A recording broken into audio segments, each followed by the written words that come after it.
On a calm night over the Bay of Bengal, a streak of fire ripped through the sky. India's Agni-V Intercontinental ballistic missile soared from its canister launcher, climbing into the heavens before releasing its warhead on target thousands of kilometers away.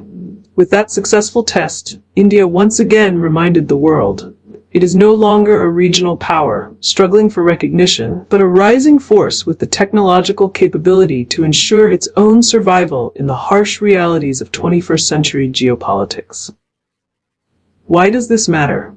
Because in the unforgiving language of deterrence, missiles like Agni-V are not just weapons.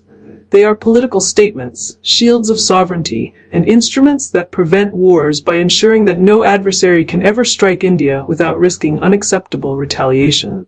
But to understand the significance of Agni-V, we must travel back to where it all began. A time when India was under sanctions, denied access to technology, and yet dared to dream of building a missile family that would one day join the elite ranks of global nuclear powers.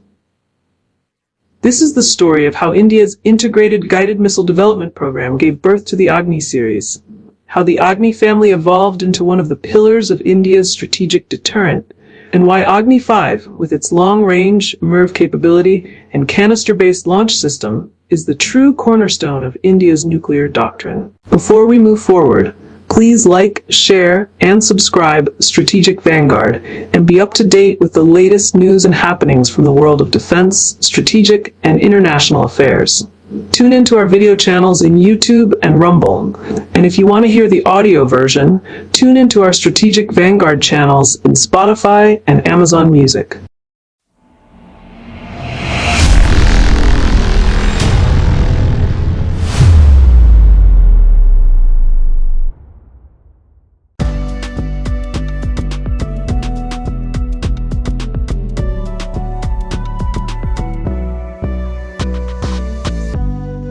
The roots of Agni lie in the Integrated Guided Missile Development Program, IGMDP, launched in 1983 under the leadership of Dr. APJ Abdul Kalam, later revered as the Missile Man of India.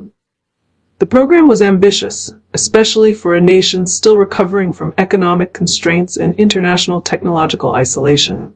Western powers had imposed strict export controls. India was denied access to even basic dual-use technologies under regimes like the Missile Technology Control Regime, MTCR. Yet rather than deterring Indian scientists, these barriers became motivation. IGMDP had 5 core projects. Prithvi, a short-range surface-to-surface missile. Agni, initially conceived as a technology demonstrator for re-entry vehicles. Akash, a surface-to-air missile system. Trishul, a short-range SAM. Nag, an anti-tank missile. Of these, Agni was the most strategically significant. It was not just about hitting targets. It was about mastering the science of re-entry vehicles, which could carry nuclear warheads across continents, survive the extreme heat of atmospheric re-entry, and accurately strike enemy cities or military installations. The first test of Agni in 1989 was a milestone. India had demonstrated the ability to build ballistic missiles despite global technology denials. Though some programs like Trishul struggled, Agni emerged as the crown jewel. IGMDP officially concluded in 2008, but its legacy was extraordinary. It transformed India from a missile-importing nation into a missile-producing power. It gave the country a family of indigenous missiles, Prithvi for battlefield use, Akash for air defense, Nag for armored warfare, and most importantly, Agni for strategic deterrence. It also established a culture of indigenous innovation under the DRDO, laying the foundation for future advancements like hypersonic vehicles, anti-satellite weapons, and ballistic missile defense. But the ID program did not stop with its first demonstration. It evolved, step by step, into a family of missiles that would give India a credible minimum deterrent against both Pakistan and China.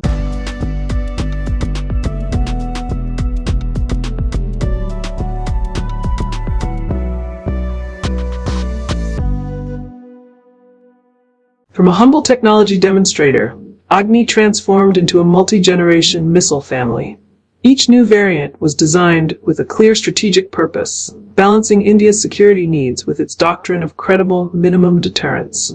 Agni-I, 700 to 900 kilometers range, deployed after the 1999 cargo war, designed primarily for deterrence against Pakistan. Simple, road mobile, and quick to deploy. Agni-II, 2,000 to 2,500 kilometers range, extended India's reach into western and central China. This was the first truly medium-range ballistic missile in India's arsenal, filling the gap between regional and long-range deterrence. Agni-III, 3,500 to 5,000 kilometers range, a significant leap forward. With Agni-III, India could credibly target major Chinese cities like Beijing and Shanghai.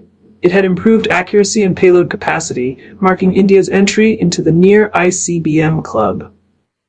Agni-IV, 4,000 kilometers range, technologically advanced, lighter, with better maneuverability and guidance. This was the bridge between medium range and full ICBM capability. Agni-V, 5,000 to 7,500 kilometers range, India's first true ICBM class weapon. Road mobile, canister launched, and capable of reaching almost all of Asia and large parts of Europe.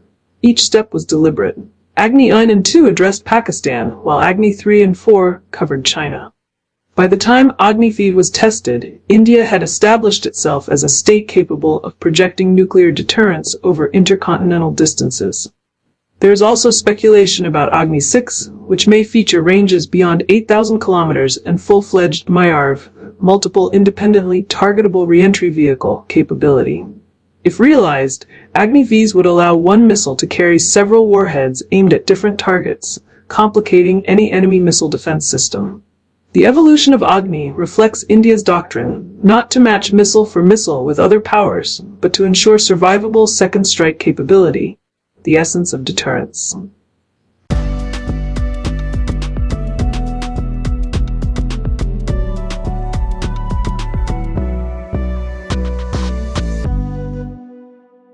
Agni-V represents the culmination of decades of effort.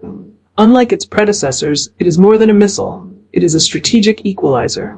Key features: range, 5,000 to 7,500 kilometers, covering the entire Chinese mainland and beyond. Payload, can carry nuclear warheads up to 1.5 tons. Accuracy, circular error probability in the range of a few hundred meters, highly precise for a nuclear weapon. Mobility, road and rail mobile, launched from a sealed canister, enhancing survivability. The canister-based launch system is a critical advancement. Unlike older missiles that required lengthy preparations, canisterized missiles can be moved discreetly and launched within minutes. This reduces vulnerability to preemptive strikes, ensuring India can always retaliate. The development of MIRV technology further strengthens deterrence. A single Agni-V missile, carrying 3 to 10 warheads, can strike multiple targets across vast distances. For an adversary, this makes interception nearly impossible. Even the most advanced missile defense systems would be overwhelmed. From a strategic perspective, Agni-V completes India's nuclear triad. Along with submarine-launched ballistic missiles, Arihant-class SSBNs, and air-delivered nuclear weapons, Agni-V ensures that India has multiple platforms to guarantee retaliation. In deterrence theory, this is called assured second strike capability, the ultimate insurance policy against nuclear coercion.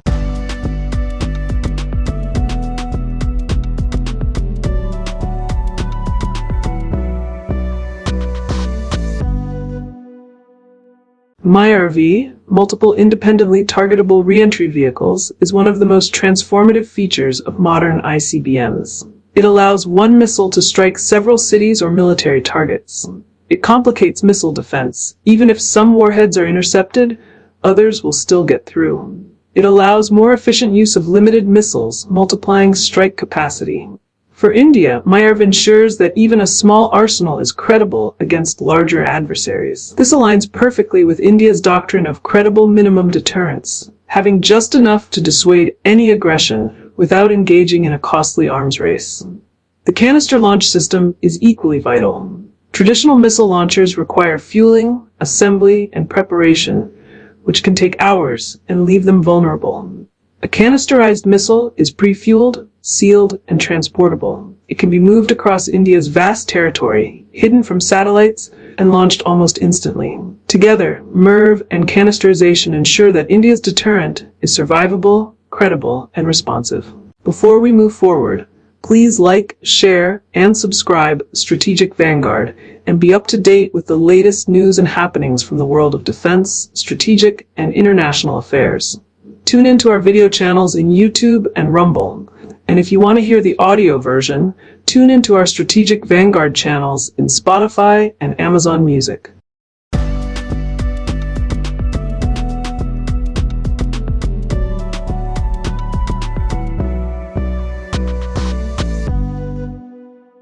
India's official nuclear doctrine, released in 2003, is built on two pillars. No first use, NFU.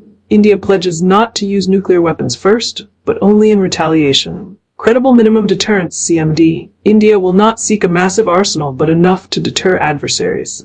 Agni-V reinforces both principles. It does not signal aggression, but it guarantees retaliation. It ensures that no adversary, whether Pakistan or China, can risk a first strike without inviting unacceptable damage in return. There is ongoing debate about whether India should reconsider NFU, especially given China's military modernization and Pakistan's ambiguous stance. But so far, India's commitment to NFU strengthens its image as a responsible nuclear power, distinct from aggressive posturing seen elsewhere.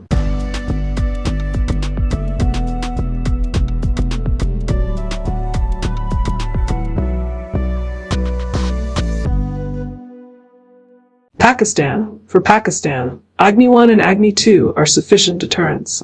Agni-V is not aimed at Pakistan. Its range and sophistication clearly signal that the real strategic competitor is China. Agni-V directly addresses the growing Chinese missile arsenal and aggressive posture in the Indo-Pacific. With ranges covering Beijing, Shanghai, and even beyond, India ensures parity in deterrence. Global powers. With Agni-V, India joins an elite club of nations with true ICBM capability: the US, Russia, China, UK, and France. It reinforces India's claim as a responsible nuclear state deserving a larger role in global governance, including in bodies like the UN Security Council.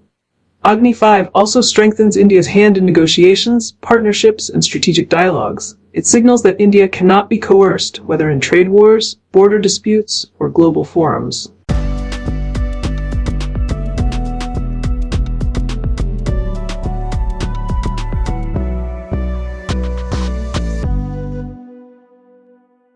Looking ahead, the next chapter is Agni-VI, rumored to have ranges of 8,000 to 10,000 kilometers, full MIRV capability, and even maneuverable re-entry vehicles, MIRV, to evade defenses. Alongside Agni-VI, India is advancing in ballistic missile defense, BMD, hypersonic glide vehicles, and space-based surveillance. Together, these will ensure that India remains not just a regional, but a global strategic power. The future will also see closer integration of the nuclear triad: land-based Agni missiles, sea-based submarine launches, and air-based nuclear delivery systems, giving India full flexibility in deterrence. The story of Agni-V is more than just a missile launch. It is the story of India's journey from technological denial to strategic autonomy. From being sanctioned and isolated in the 1980s to now standing among the elite powers with intercontinental capability, Agni-V is a symbol of resilience, innovation, and national will. It is also a reminder of the harsh reality of international politics. In a world where power respects power, security can never be outsourced. Agni-V is not about aggression, but about peace through strength, ensuring that India's voice is heard and respected in the global arena. And as India looks ahead toward Agni-V, hypersonics, and beyond, the message is clear. The age of dependence is over. India will chart its own destiny, secure its own sovereignty, and shape its own future. What do you think? Does Agni-V make India's deterrence unshakable, or is it just the beginning of a new arms race in Asia? For this week, thank you for watching the deep dive in Strategic Vanguard. Agni-V is truly a game changer for the Indian forces. With its intercontinental capability, it's the main deterrence against China or any other adversary that may be trying to have any negative view or idea about India. Agni-V has developed from just an intercontinental ballistic missile to a huge family of missiles with varied capabilities, and there are some more developments at hand. Thank you for watching us this week. Please join us next week in Strategic Vanguard Deep Dive for a unique subject and a deep dive into a new horizon. Thank you once again.